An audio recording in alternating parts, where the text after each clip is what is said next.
ವಿರಾಜಪೇಟೆಯ ಐತಿಹಾಸಿಕ ಛತ್ರಕೆರೆ ಕಾಯಕಲ್ಪ ಕಾಮಗಾರಿ ಕಳಪೆಯಾಗಿದ್ದರೂ ನಗರ ಕಾಂಗ್ರೆಸ್ ಸಮರ್ಥಿಸಿಕೊಳ್ಳುತ್ತಿರುವುದು ಶೋಚನೀಯ ಎಂದು ಸಾಮಾಜಿಕ ಕಾರ್ಯಕರ್ತ ಮಾಲೇಟಿರ ಎಸ್ ಕಾಳಯ್ಯ ಹೇಳಿದ್ದಾರೆ. ಪತ್ರಿಕಾಗೋಷ್ಠಿಯಲ್ಲಿ ಮಾತನಾಡಿದ ಅವರು, ನಗರ ಕಾಂಗ್ರೆಸ್ ಅಧ್ಯಕ್ಷರ ಹೇಳಿಕೆ ಪಕ್ಷದ ಪರವಾಗಿಯೋ ಅಥವಾ ವೈಯಕ್ತಿಕವಾಗಿಯೋ ಎಂದು ದೃಢಪಡಿಸಬೇಕೆಂದು ಆಗ್ರಹಿಸಿದರು. ಪಾರದರ್ಶಕ ಕಾಯ್ದೆಯಡಿಯಲ್ಲಿ ನಿವೃತ್ತಿ ಕೇಂದ್ರದವರು ಗುತ್ತಿಗೆ ವಹಿಸಿಕೊಳ್ಳುವುದು ಸಹಜ.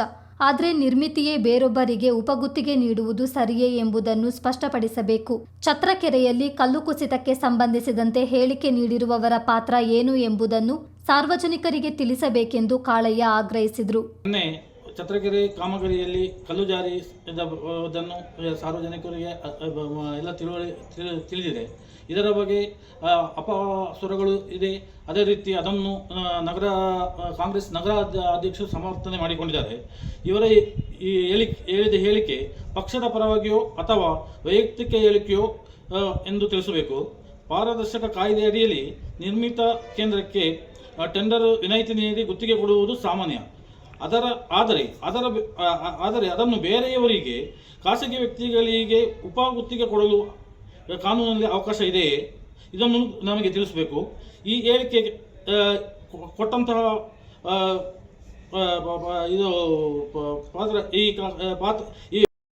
ಈ ಹೇಳಿಕೆ ಕೊಟ್ಟವರ ಪಾತ್ರ ಈ ಕಾಮಗಾರಿಯಲ್ಲಿ ಏನು ಎಂಬ ಬಗ್ಗೆ ನಮಗೆ ಒಂದು ಇವರ ಪಾತ್ರ ಏನು, ಯಾಕೆ ಇವರು ಹೇಳಿಕೆ ಕೊಟ್ಟರು ಎಂಬ ವಿಚಾರವಾಗಿ ನಮಗೆ ಸ್ಪಷ್ಟನೆ ಕೊಡಬೇಕು. ಅದೇ ರೀತಿ ರಾಷ್ಟ್ರೀಯ ಹಸಿರು ನ್ಯಾಯಮಂಡಳಿಯ ಆದೇಶಗಳು ಮತ್ತು ಸರ್ಕಾರದ ಸುತ್ತೋಲೆಗಳು ಕೆರೆ ಸಂರಕ್ಷಣೆಗೆ ಮತ್ತು ಅಭಿವೃದ್ಧಿ ಪ್ರಾಧಿಕಾರ ನಿಯಮಗಳಿಗೆ ಬದ್ಧವಾಗಿ ಇದೆ. ವಿರಾಜಪೇಟೆ ಪುರಸಭೆ ವ್ಯಾಪ್ತಿಯ ಸರ್ಕಾರಿ ಕೆರೆಗೆ ಯಾಕೆ ಬಾಧಕವಾಗುವುದಿಲ್ಲ ಎಂಬುದನ್ನು ತಿಳಿಸಬೇಕು.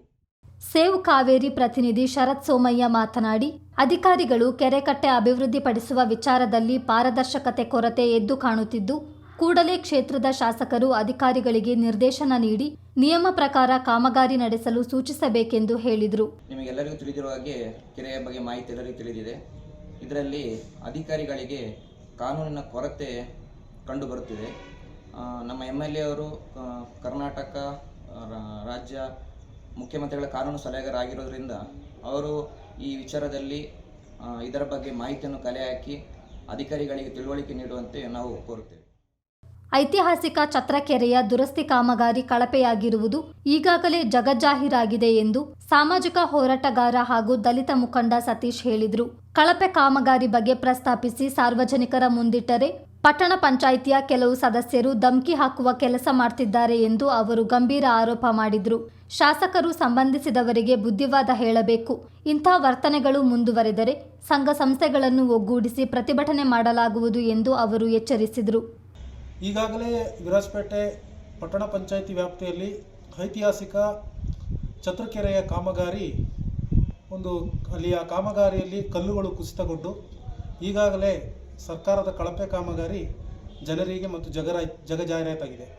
ಅದೇ ರೀತಿ ಈ ಒಂದು ಕಾಮಗಾರಿಯನ್ನು ಇಲ್ಲಿಯ ಸ್ಥಳೀಯ ಕಾಂಗ್ರೆಸ್ ಮುಖಂಡರುಗಳು ಸಮರ್ಥಿಸ್ಕೊಳ್ತಾ ಹಾಗೂ ಯಾವುದೇ ಒಂದು ಕಾಮಗಾರಿಗಳಲ್ಲೂ ಇಲ್ಲಿಯ ಸ್ಥಳೀಯ ಜನಪ್ರತಿನಿಧಿಗಳು ನಾವು ಕಾಮಗಾರಿ ಅಥವಾ ಪಟ್ಟಣ ಪಂಚಾಯಿತಿಯ ಸಮಸ್ಯೆಗಳನ್ನು ಸಾರ್ವಜನಿಕರ ಮುಂದೆ ಜಾಗೃತಗೊಳಿಸ್ತಾ ಸಾರ್ವಜನಿಕರ ಮಾಹಿತಿಗೆ ರವಾನಿಸಿದಂತೆ ಸಂದರ್ಭದಲ್ಲಿ ಇಲ್ಲಿಯ ಕೆಲವು ಪಟ್ಟಣ ಪಂಚಾಯಿತಿಯ ಸದಸ್ಯರುಗಳು ನಮ್ಮನ್ನು ನೀವು ವಿಡಿಯೋ ಮಾಡಿ ಹಾಕ್ತೀರಾ, ನೀವು ಸಮಾಜವಾದಿಗಳ ಕಮ್ಯುನಿಸ್ಟರ ಎಂಬುದಾಗಿ ಕೆಲವು ಪಟ್ಟಣ ಪಂಚಾಯಿತಿ ಸದಸ್ಯರುಗಳು ನಮ್ಮ ಬಳಿ ಬಂದು ನೇರವಾಗಿ ನಮಗೆ ಧಮಕಿ ಆಗ್ತಾ ಒಂದು ರೀತಿಯ ಬೆದರಿಕೆಯ ವಾತಾವರಣಗಳನ್ನು ಕೂಡ ನಾವು ಈ ಬಂದು ನೋಡಿದ್ದೀವಿ.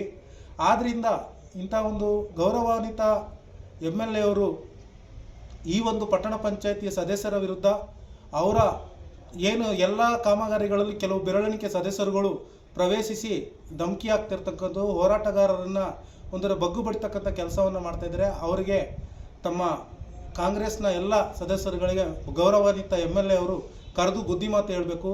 ಇದೇ ರೀತಿ ಮುಂದುವರ್ತಾ ಹೋದರೆ ನಾವು ಎಲ್ಲ ವಿರಾಜಪೇಟೆ ನಗರದ ಎಲ್ಲ ಜನರನ್ನು ಜಾಗೃತಿಗೊಳಿಸಿ ಮತ್ತು ಪಟ್ಟಣ ಪಂಚಾಯಿತಿ ವಿರುದ್ಧ ತೀವ್ರವಾದ ಪ್ರತಿಭಟನೆಯನ್ನು ಹಮ್ಮಿಕೊಳ್ತೀವಿ ಮತ್ತು ಈ ಕಾಮಗಾರಿಯನ್ನು ಲೋಕಾಯುಕ್ತ ತನಿಖೆಗೂ ಕೂಡ ಒಂದು ಒಳಪಡಿಸಬೇಕಂತೇಳಿ ನಾವು ಸರ್ಕಾರವನ್ನು ಒತ್ತಾಯಿಸ್ತೀವಿ. ಇದು ವೈಜ್ಞಾನಿಕವಾಗಿ ಇದೆಯೇ ಈ ತನಿಖೆ, ಇದು ಪರಿಸರದ ನಿಯಮಗಳಿಗೆ ಇದೆಯಾ, ಕೆರೆಯ ಪ್ರಾಧಿಕಾರಗಳು ಹೇಗೆ ಬರುತ್ತೆ, ಇದನ್ನು ಕೂಡ ಬಗೆಹರಿಸಬೇಕು. ಇದನ್ನು ನಾವು ಜಿಲ್ಲಾಧಿಕಾರಿ ಗಮನಕ್ಕೂ ತರ್ತೀವಿ ಅಂತೇಳಿ ಮುಂದಿನ ದಿನಗಳಲ್ಲಿ ಎಲ್ಲ ಸಂಘ ಸಂಸ್ಥೆಗಳು ಸಾರ್ವಜನಿಕರನ್ನು ಒಟ್ಟುಗೂಡಿಸಿ ಈ ಒಂದು ಕಾಮಗಾರಿಗಳು ಮತ್ತು ಪಟ್ಟಣ ಪಂಚಾಯಿತಿಯಲ್ಲಿ ಧ್ವನಿ ಇಲ್ಲದವರನ್ನು ಧ್ವನಿ ಅಡಗಿಸಲಿಕ್ಕೆ ಕೆಲವು ಸದಸ್ಯರುಗಳು ಮಾಡಿಸ್ತಾ ಇರ್ತಕ್ಕಂಥ ದುಂದು ಮತ್ತು ದರ್ಪವನ್ನು ನಾವು ತೀವ್ರ ರೀತಿಯಲ್ಲಿ ಖಂಡಿಸ್ತೀವಿ ಅಂತೇಳಿ ಈ ಮೂಲಕ.